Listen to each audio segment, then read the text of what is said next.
భారతదేశాన్ని క్రైస్తవాన్ని తీసుకొచ్చింది బ్రిటిషర్స్ కాదు, మిషనరీలు. వాళ్ళు ఎప్పుడు వచ్చారు? మిషనరీకి బ్రిటిషర్స్కి తేడా తెలిసి చాలా మందికి, ఈ దేశభక్తి వీరులందరికీ తేడా తెలీదు. బ్రిటిషర్ వేరు, మిషనరీ వేరు. బ్రిటిషర్స్ ఎప్పుడు వచ్చారు? మొన్న 1800లో. ఎందుకు వచ్చారు వాళ్ళు? ఈస్ట్ ఇండియా కంపెనీ పేరుతో వ్యాపారం చేయడానికి వచ్చారు, బిజినెస్ కోసం వచ్చారు. బ్రిటిషర్స్ వచ్చి మన దేశాన్ని దోచుకున్నారంట. మరి నిజంగా వీళ్ళు మేలుకొనే మాట్లాడతారు, నిద్రమత్తులు మాట్లాడతారు నాకు తెలియదు. కానీ ఇప్పుడు మనం షాప్కి వెళ్తాం, ఒక బిగ్ బజార్కో లేకపోతే ఒక షాప్కో వెళ్తాం. వాడు నికార్స్గా కొన్నది ఎంత? ముంబైలో దాన్ని కేజీ లెక్కన ఒక ప్యాంట్ ఎంత పడుతుంది? వాడికి 100-200 పడుతుంది కేజీ లెక్కన వాడు పడేది. దానికి రకరకాల పేపర్లు అంటించి మనకెంత అమ్ముతాడు? 1500-2000 అమ్ముతాడు. వీడు మనల్ని దోచుకుంటున్నాడా లేకపోతే మనల్ని ప్రేమిస్తున్నాడా? ఏ వ్యాపారం చేసేవాడైనా లాభం లేకుండా వ్యాపారం చేస్తాడా? ఏ వ్యాపారం చేసేవాడు కూడా లాభం లేకుండా వ్యాపారం చేయడు. ఇప్పుడు వీళ్ళు మనం దోచుకుంటున్నాడు అంటామా? ఒకవేళ దోచుకుంటున్నారు అంటే ఈరోజు వ్యాపారం చేసిన ప్రతి ఒక్కడు బ్రిటిషర్ అవుతాడు. అంతెందుకు, మన భారతదేశం నుంచి విదేశాలకు వెళ్ళి అక్కడ క్యాంటీన్లు నడిపే వాళ్ళు లేరా? ఉన్నారా? అక్కడ వ్యాపారం చేసే వాళ్ళు లేరా? ఉన్నారా? మరి ఇప్పుడు వాళ్ళు అన్నారనుకో, ఈ భారతీయులు మా దేశాన్ని దోచుకుంటున్నారు అన్నారనుకో, చెల్లుతుందా? మనం మాత్రం దోచుకోవట్లే, కానీ బ్రిటిషర్స్ మాత్రం దోచుకున్నారంట. మతి ఉండే మాట్లాడుతున్నా, మతి లేకుండా మాట్లాడుతున్నా. వాళ్ళు వచ్చింది వ్యాపారం చేయడానికి వచ్చారు, వ్యాపారం చేశారు. నువ్వెందుకు అమ్ముకున్నావు ఇంతకి? మన కోహినూర్ డైమండ్ అక్కడ ఉందంట. ఏంటంట? మన కోహినూర్ డైమండ్ అక్కడ ఉందంట. ఉత్తి పుణ్యాన్ని కట్టించారా? దాని వెనకాల చరిత్ర లేదా?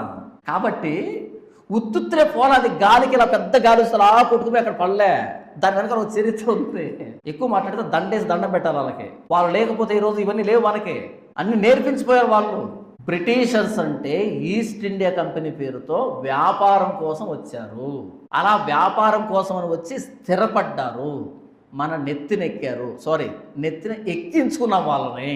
ఇది కరెక్ట్ పదం. ఎంతకు వాళ్ళను నెత్తికి ఎక్కించింది ఎవరు? ఈ కుల వ్యవస్థలో పైన ఉంటారు ఒకరు. వాళ్ళు మనం పాత పౌరాణిక సినిమాలు చూస్తే అందులో ఒక ఆయన ఉంటాడు, ఎగ్జాక్ట్గా తప్పు జరుగుతున్నప్పుడు ఎంటర్ అవుతాడు సీన్లోకి. ఇది పట్టుకెళ్ళి అక్కడ పెడతాడు, అక్కడ పట్టుకెళ్ళి ఇక్కడ పెడతాడు. మొత్తం గందరగోళం మొత్తం ఉంటే సంతోషపడుతుంటాడు కదా. ఈ గాసిప్ స్ప్రెడ్ చేస్తాడు కదా. ఎగ్జాక్ట్గా ఆ పని చేశారు ఈ కుల వ్యవస్థలో పైన ఉన్న వాళ్ళు. వీళ్ళ పక్కన కూర్చొని ఈ బ్రిటిషర్స్కి సీక్రెట్లు చెప్పింది వీళ్ళే. ఆ రాజుని ఇలా గెలవాలి, ఈ రాజుని ఇలా గెలవాలి, ఇది ఇలా చేయండి, అలా చేయండి అని వీళ్ళ ఇనాము కోసం అని వీళ్ళు కదా వీళ్ళకి ఉపాయాలు చెప్పింది. అప్పుడు అనాల్సింది ఎవరిని? బ్రిటిషర్స్నా వీళ్ళనా? అదే కథను చూసారా? ఒక నక్కకి జింక మాంసం తినాలనిపించింది, తింటదా? తినలేదు. జింక ఎంత పెద్ద ఉంటుంది, నక్క అంత చిన్నగా ఉంటుంది. ఇది ఎక్కడికి వెళ్ళింది? సింహం దగ్గరికి వెళ్ళింది. సింహం బావ ఇది బామరిది, అది బావ. ఆ జింక ఆ పొలంలో తిని ఈ పొలంలో తిని దాని మాంసం ఎంత తీయగా ఉంటుందంటే లేని కొన్ని మాటలు చెప్పింది. సరే దొరకదు కదా ఇదంటే, లేదు నేను పట్టుకొని వస్తుంది దాన్ని, పలానా దగ్గర నిలవ పెడతాను, నువ్వు వచ్చి దాడి చేయి. వెళ్ళింది జింక దగ్గర. వెళ్ళింది జింక, బావా ఇక్కడ గడ్డి తింటున్నావా? ఇదేం బాగుంటుంది, పలానా దగ్గర పొలం వేశాడు, అసలు ఎంత తీయకు తెలుసా గడ్డి. సరే కదా తీసుకొచ్చింది. సరిగ్గా ఆ టయానికి సింహం వచ్చింది, మీద పడి చంపి తినేసింది. అది మొత్తం అంటే ఆ చిన్న గోర్లు తోలు మిగిలిపోయి ఉంటుంది కదా, ఈ నక్క తిని దీని బతుకు ఇది ఈ కొద్దిగా మాంసాన్ని తినడానికి మొత్తం జింకను బలిచ్చింది సింహానికి. ఈ కథలో స్టోరీ ఏంటంటే, నీతి ఏంటంటే, ఈ కథలో గుంట నక్కలు లాంటి వాళ్ళని నమ్మకూడదు అని. గుంట నక్కలు నమ్మకూడదని నీతి. ఇప్పుడు గుంట నక్క ఎవరు? బ్రిటిష్ వాళ్ళ విషయంలో, బ్రిటిషర్స్ విషయంలో గుంట నక్కలు ఎవరు? మన భారతదేశంలో ఉన్న వ్యక్తులు కదా. మన భారతదేశంలో చదువుకున్నటువంటి ఈ కులానికి సంబంధించిన వీళ్ళు కదా వాళ్ళకు ఉపాయాలు చెప్పింది. వీళ్ళు కదా ఎక్కడ దాడి చేయాలో చెప్పింది, ఎవరి మీద దాడి చేయాలో చెప్పింది, ఎలా దాడి చేయాలో చెప్పింది వీళ్ళు కదా. అప్పుడు అనాల్సింది వాళ్ళనా వీళ్ళనా? సింహాన్ని తప్పు పట్టాలనా? దాని స్వభావమే మాంసాన్ని తింటావు, దాన్ని ఎలా తప్పు పడతావు?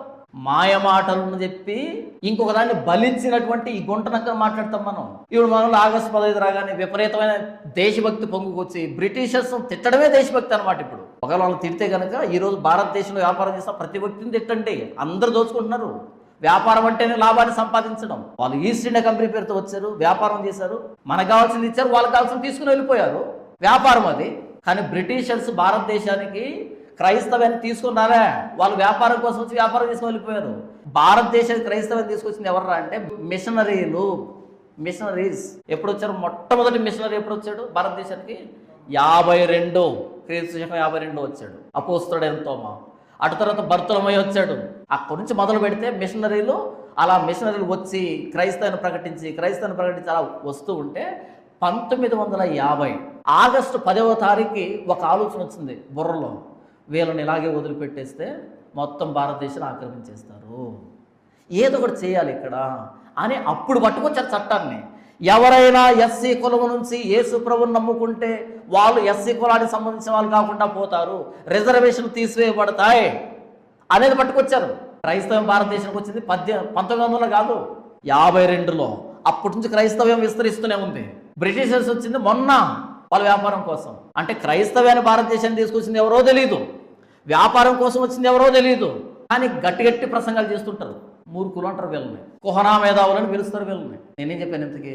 క్రైస్తవ్యాన్ని విస్తరించకుండా ఆపడానికి చేసిన చట్టం 1950లో. ఆగుతుందా క్రైస్తవ్యం? క్రైస్తవ్యం ఆగుతుందా? దానియేలు గ్రంథం 2వ అధ్యాయంలో ఆ చేతి సహాయం లేకుండా తీయబడిన రాయి ముందున్న రాజ్యాన్ని పగలగొట్టి పొడి చేసి తూర్పు గాలి కొట్టుకుపోయేటట్టుగా చేసి అంతకంతకు భూతలం అంత విస్తారమైన మహాపర్వతం అవుతుంది అని రాయబడింది. ఎవరు అడ్డగిస్తారు దాన్ని? 1950లో వచ్చిన చట్టం అడ్డగిస్తుందా క్రైస్తవ్యాన్ని? ఏదో వాళ్ళ అమాయకత్వంతో రాసుకున్నారు. క్రైస్తవ్యం ఆగుతుందా? ఆగదు. సరే, మొన్న తీర్పు వచ్చింది. ఏం జరుగుతా తీర్పు?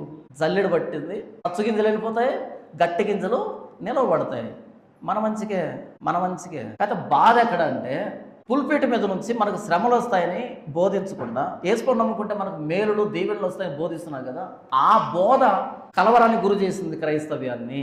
నిజంగా ప్రారంభం నుంచి యేసు చెప్పినటువంటి ఇదే బోధ కనుక మనం బోధించి ఉంటే భయపడాల్సిన అక్కర్లేదు.